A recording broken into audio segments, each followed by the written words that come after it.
नमस्कार मंडळी, लग्नानंतर होईलच प्रेम या मालिकेचा आजचा म्हणजे 16 एप्रिलचा भाग तुम्ही ऐकत आहात. आणि प्रेक्षकांनो, आजचा भाग त्यांनी अतिशय सुरेख दाखवलाय. शेवटपर्यंत बघत राहा. तर सुरुवातीला बघतोय आपण रम्या आणि काव्या या दोघींची भेट. तर आता ही रम्या विचारते, काय ग, काय बोलायचंय? मग आता ही काव्या म्हणते, तू आज जे काही केलंस सगळ्यांसमोर न घाबरता तू पार्थवर असलेलं प्रेम सगळ्यांसमोर कबूल केलंस रम्या. हे सगळं तू आधी का नाही केलंस? तू आधी का नाही बोललीस हे सगळं? जेव्हा नंदिनी ताईला किडनॅप केलं गेलं होतं, मांडवामध्ये माझं जबरदस्ती पार्थ सोबत लग्न लावलं गेलं, तेव्हा तू का बोलली नाही हे सगळं रम्या? अगं, मी या नात्यामध्ये जबरदस्ती नसते अडकले ना. अगं, तू आता बोललीस, पण यामुळे तुला काय मिळालं? तू हे सगळं आधी का नाही बोललीस रम्या? का नाही बोललीस? आता रम्या तिला उत्तर देते. प्रेक्षकांनो, या दोघींचं बोलणं ना सॉलिडच ऐकवलंय. आणि त्यातनं नंदिनी आणि पार्थचं सुद्धा. पार्थ त्याचं काम करत असतो तेव्हा नंदिनी येते खोलीत आणि पार्थला म्हणते, येऊ का? पार्थ म्हणतो, नंदिनी तुम्ही या ना प्लीज. मग ती आत आल्यानंतर पार्थ म्हणतो, ॲक्च्युली काव्या रूममध्ये नाही आहे. मग नंदिनी खूप शांतपणे बोलते पार्थशी. ती म्हणते की ॲक्च्युली ना मला तुमच्याशीच बोलायचं होतं पार्थ. पार्थ म्हणतो, बोला ना. मग नंदिनी म्हणते, आज हे जे काही झालंय पार्थ, त्यावर तुम्ही काहीच बोलणार नाही आहात का? जे झालं ते सगळं योग्य वाटतंय का तुम्हाला? आता खरं तर पार्थ आधी शांत बसतो आणि मग उत्तर देतो की नाही, मला योग्य वाटलंच नाही. मग नंदिनी म्हणते, तुम्ही तिथे काहीच बोलला नाहीत, म्हणूनच मी आज तुमच्याशी बोलायला आले. काल एक्झॅक्टली मला जसं वाटलं होतं ना प्रेक्षकांनो की पार्थ काहीच बोलला नाही रम्याला, तर आज नंदिनीने सेम तोच क्वेश्चन पार्थला केलाय.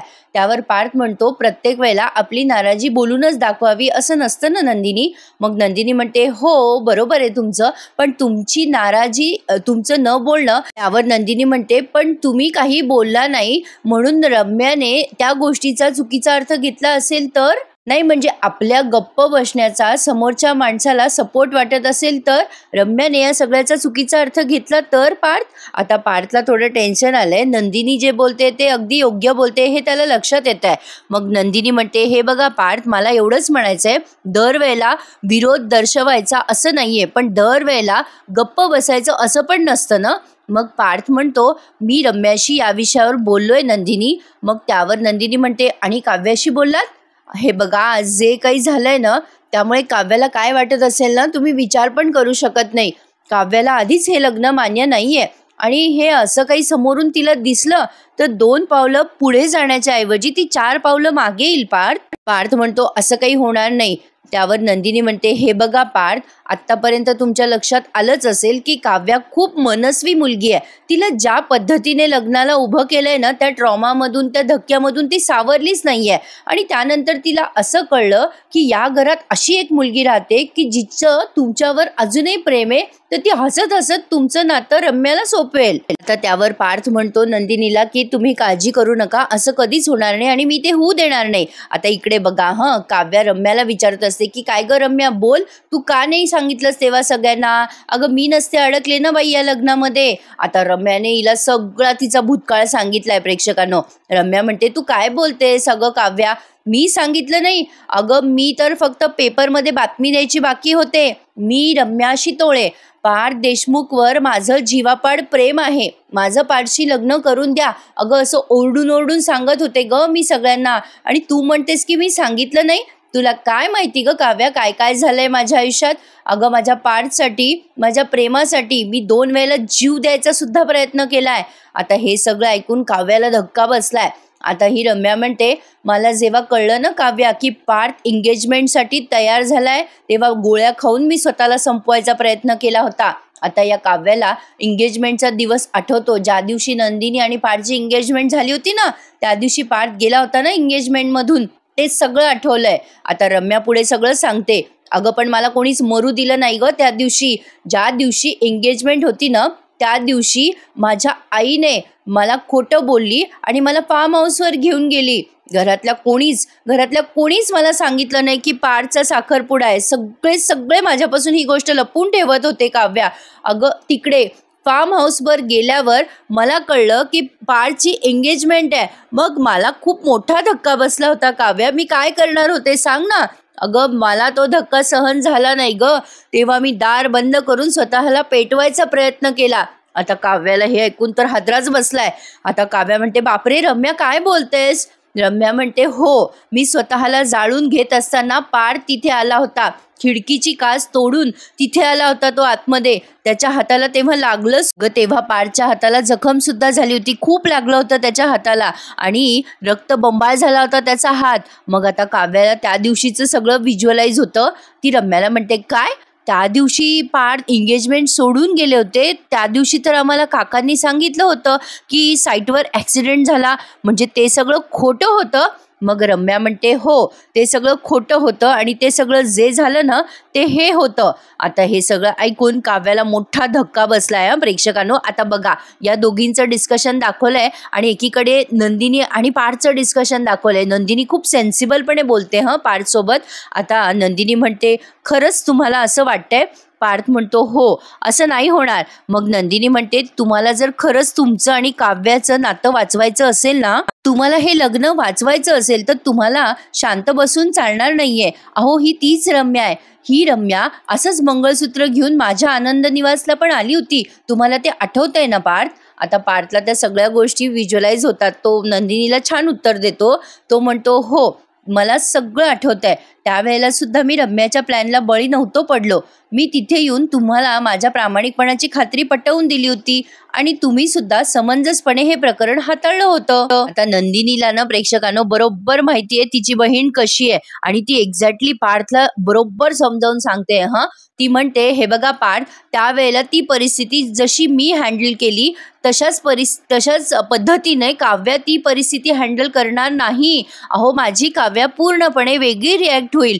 आता आजच्या या प्रकरणावर सुद्धा ती पूर्ण वेगळी रिॲक्ट होणार आहे. मला खूप भीती वाटते. म्हणजे जो ठामपणा माझ्याशी बोलायला आलेल्या पार्थमध्ये मला दिसला होता, तो मला रम्यासमोर नाही दिसला हो. म्हणून मला आता जरा काळजी वाटते. आता माझी बहीण या घरामध्ये सेफ आहे ना? हे बघा पार्थ, माझी बहीण या घरामध्ये सेफ आहे, सुरक्षित आहे, या गोष्टीची तर मला काळजी वाटणारच ना. हे बघा, जसं तुम्ही मला सिक्युरिटी द्यायचा प्रयत्न केला होता आपलं लग्न ठरल्यावर, तशी तुम्ही काव्याला द्यायचं प्रयत्न कराल ना? म्हणजे तुम्हाला हे सगळं हँडल करायला जमेल ना पार्थ? म्हणजे नंदिनीला काळजी वाटते काव्याची, म्हणून ती पार्थसोबत बोलायला आली आहे की उद्या जर रम्या या दोघांच्या नात्यामध्ये आली तर काय होणार. आता प्रेक्षकांनो, तुम्हाला माझ्यासारखाच प्रश्न पडला असेल ना. जे माझ्या मनात पण तो प्रश्न आला की जर याचं काव्याशी पटतच नाही तर त्याने डायरेक्टली काव्याला घटस्फोट द्यावा आणि या रम्याशी लग्न करावं, असं मला पण वाटलं होतं. पण त्याचं उत्तर तुम्हाला थोड्याच वेळात मिळणार आहे. आता नंदिनीच्या या प्रश्नावरती पार्थने अतिशय सुरेख उत्तर दिलंय तिला. पार्थ म्हणतो, ऑफकोर्स नंदिनी, हे बघा, तुमच्यात आणि काव्यामध्ये खूप फरक आहे. त्यामुळे मी जसं तुमच्याशी वागायचो तसं मी काव्याशी नाही वागत. नंदिनी, आयुष्याची गाडी पुढे न्यायची असेल ना तर कोणा एकाला ड्रायव्हिंग सीटवर बसावंच लागतं. तुमच्या आणि जीवाच्या नात्यामध्ये तुम्ही ड्राईव्ह करताय, माझ्या आणि काव्याच्या नात्यात मी ड्राईव्ह करतोय आणि काही झालं तरी मी ॲक्सिडेंट होऊ देणार नाही याची खात्री देतो.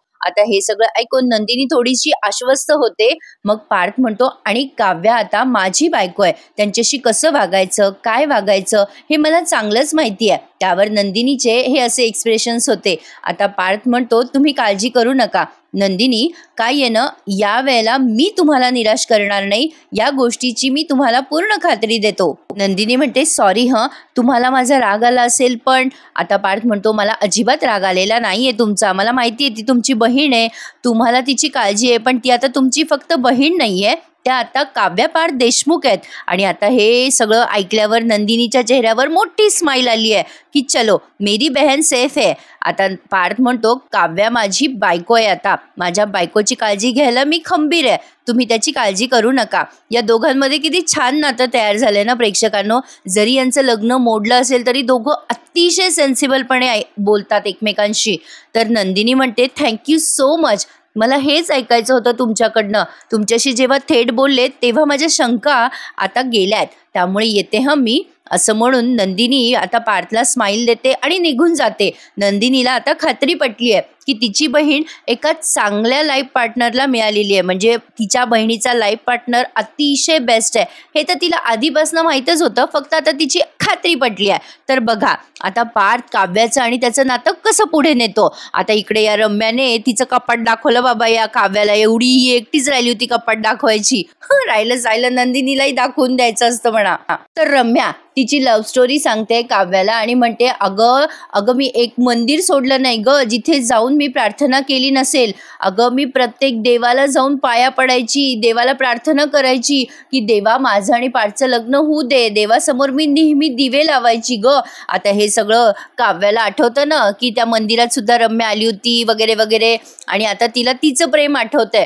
ती स्वतःला रम्याच्या जागी ठेवते प्रेक्षकांनो. म्हणजे ती सुद्धा जीवासाठी दिवे वगैरे नाही का लावायची. ज्यांनी ज्यांनी ही मालिका पहिल्या एपिसोडपासून पाहिली असेल त्यांना माहीत असेल कदाचित. आता ते सगळं काव्याला आठवतं. आता ही रम्या काव्याचा हात धरते आणि म्हणते, ये इकडे तुला दाखवते मी. आता तिने ते कपाट उघडलं बाबा तिचं, आणि पार्थबद्दल जे काही तिने जपून ठेवलंय ना ते सगळं ती काव्याला दाखवते आणि म्हणते, बघ अगं पार्थच्या मनात माझ्यासाठी जागा नसेल, पण माझ्या मनात कपाटात सगळीकडे त्याच्यासाठी जागाच जागा आहे ग. अगं त्याने दिलेले गिफ्ट, लहानपणापासून आम्ही सोबत शेअर केलेले प्रत्येक प्रसंग, वस्तू, सगळं सगळं मी जपून ठेवलंय ग.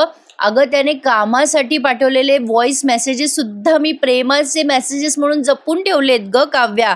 मग आता या काव्याला स्वतःचं सगळं आठवते प्रेक्षकांना. म्हणजे ती रम्याच्या जागी स्वतःला ठेवतीये. म्हणजे तिचे आणि जीवाचे व्हॉइस नोट सुद्धा ती अशी प्रेमाने ऐकते ना, ते सगळं तिला आठवतंय. पण आता झालंय कसं, जीवाचं आणि तिचं एकमेकांवर प्रेम होतं. म्हणजे जीवा सुद्धा तिच्या अकंठ प्रेमात होता हे आपल्याला माहितीच आहे. पण आता रम्याच्या बाबतीत तसं नाहीये ना. रम्याचं प्रेम हे एकतर्फी आहे, त्यामुळे हा त्रास रम्याला होणारच. असं विनाकारण कोणाच्या मागं लागलं तर कोणी भाव थोडी देतं नाही. म्हणजे विचार करावा ना प्रेक्षकांनो. जर पार्थचं हिच्यावर प्रेमच नाहीये तर नाच सोडून द्यायचा ना. हिने एवढी मोठी आणि मॅच्युअर्ड मुलगी आहे.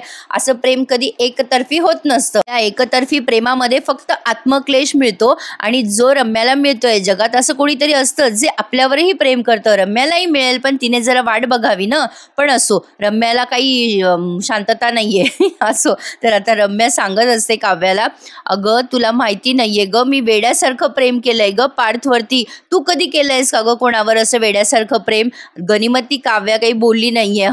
मग रम्या खूप अशी छान ॲक्टिंग करते प्रेक्षकांनो. असली सॉलिड ॲक्ट्रेस आहे ना ही. मी तर तिच्या खरंच प्रेमात पडली आहे. रम्या आता काव्याला सांगते, अगं आपण ज्याच्यावर प्रेम करतो ना काव्या, तो आपल्यावर प्रेम करत नाही. हे सगळं बघणं, हे सगळं फील करणं सगळ्यात वाईट असतं ग काव्या. रम्याच्या प्रत्येक वाक्यावर काव्या स्वतःला ठेवतीये रम्याच्या जागेवर. आता तिला जीवा आठवतो. लग्न झाल्यावर काव्याने जीवाला सांगितलेलं असतं ना की तू जा सगळ्यांना सांग. तर जीवा म्हणतो, मी सांगेल सगळ्यांना की तुझं माझं प्रेमच नाही. ते तिला आठवतं. आता रम्या म्हणते, अगं काव्या आपलं एखाद्यावर इतकं प्रेम आहे हे अजून कुठल्या भाषेत सांगायचं? अजून काय करायला हवं होतं मी सांग ना.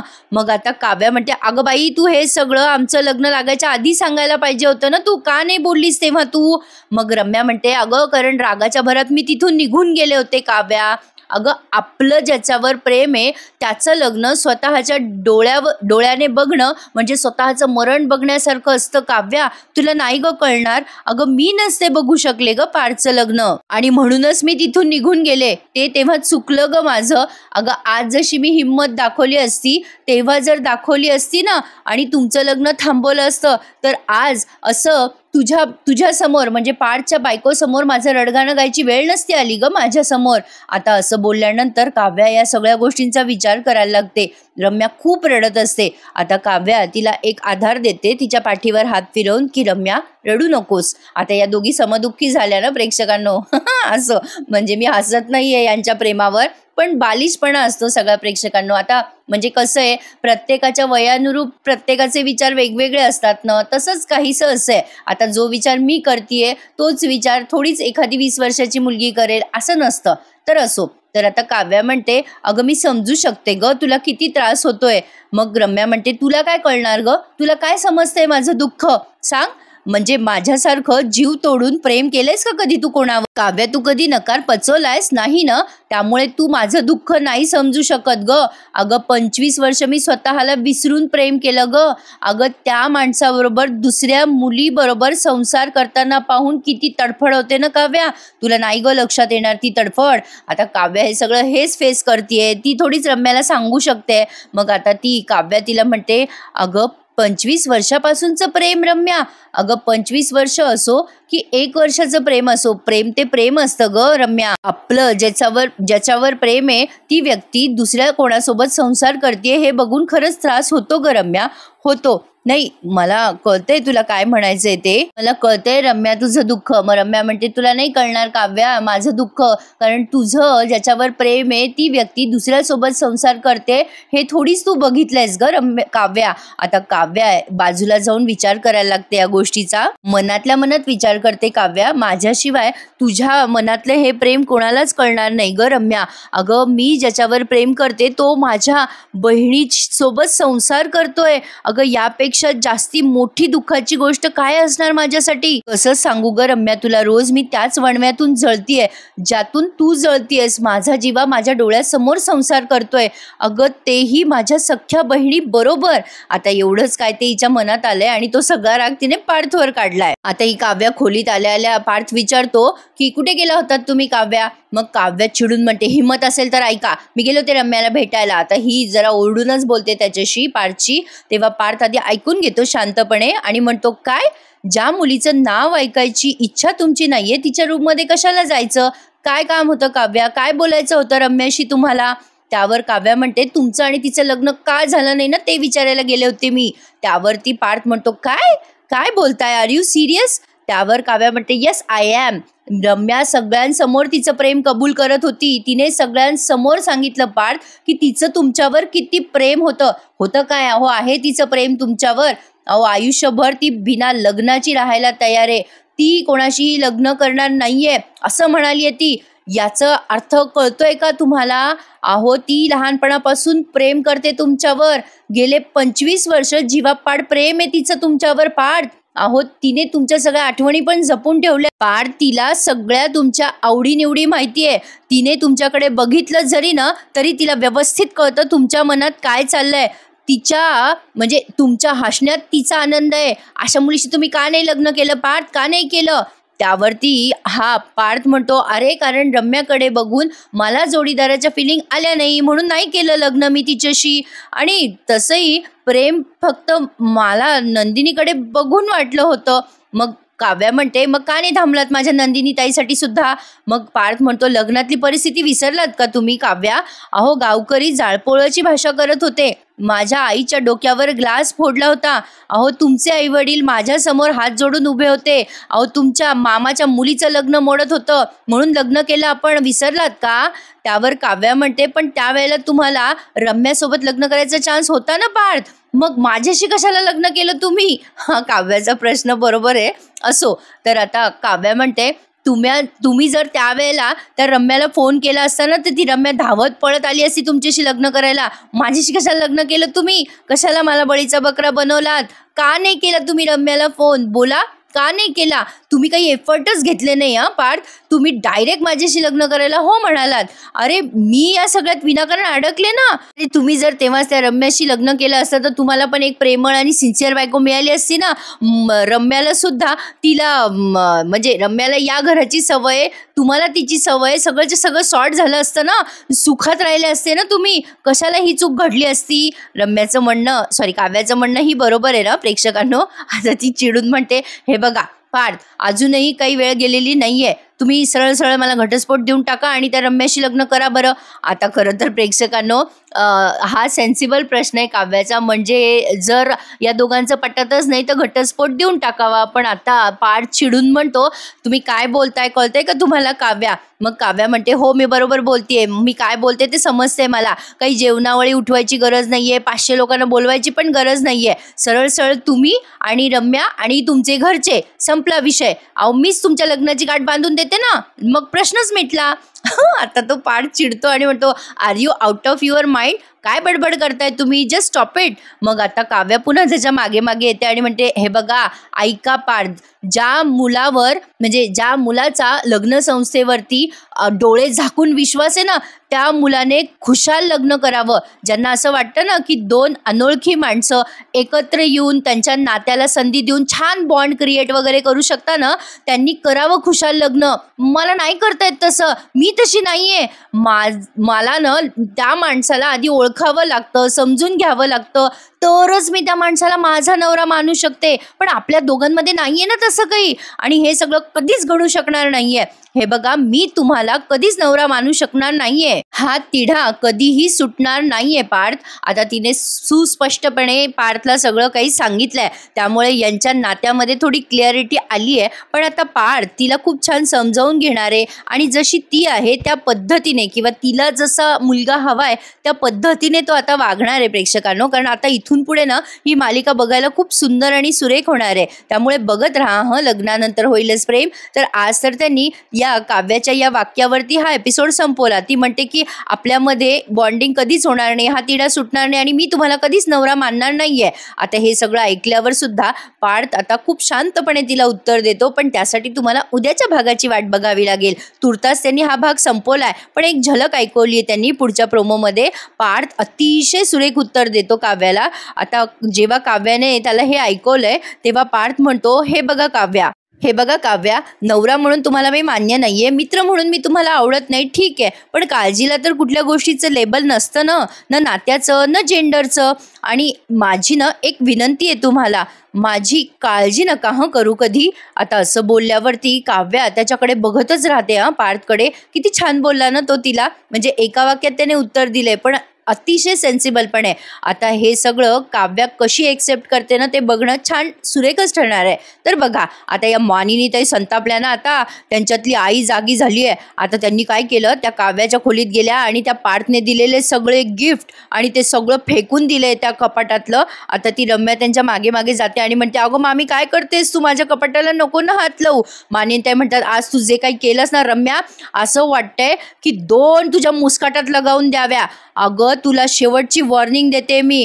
तू पुन्हा असं वागलीस ना तर तू या घराच्या बाहेर असशील. ही शेवटची वॉर्निंग आहे रम्या, कळलं. अरे बापरे, आता या डेंजरसली चिडल्या ना रम्यावर. आता मजा येणार आहे प्रेक्षकांनो एपिसोड बघायला. तर आजचा व्हिडिओ भारी वाटला की नाही तुम्हाला? आजच्या एपिसोडमध्ये बरंच काही सांगितलंय त्यांनी. मला तर फार आवडला बाई आजचा एपिसोड. तुम्हाला आवडल्यास एखादा लाईक आवर्जून करत जाओ जाता जाता, आणि आपल्या चॅनललाही सबस्क्राईब करा ज्यांनी नसेल केले. तर भेटूयात उद्याच्या एपिसोडमध्ये. मी खूप एक्सायटेड आहे उद्याचा एपिसोड बघायला. तर टेक केअर. आणि हो, TTMचा एपिसोड अजून आला नाहीये, आल्यास लगेच देईल. भेटूयात उद्या.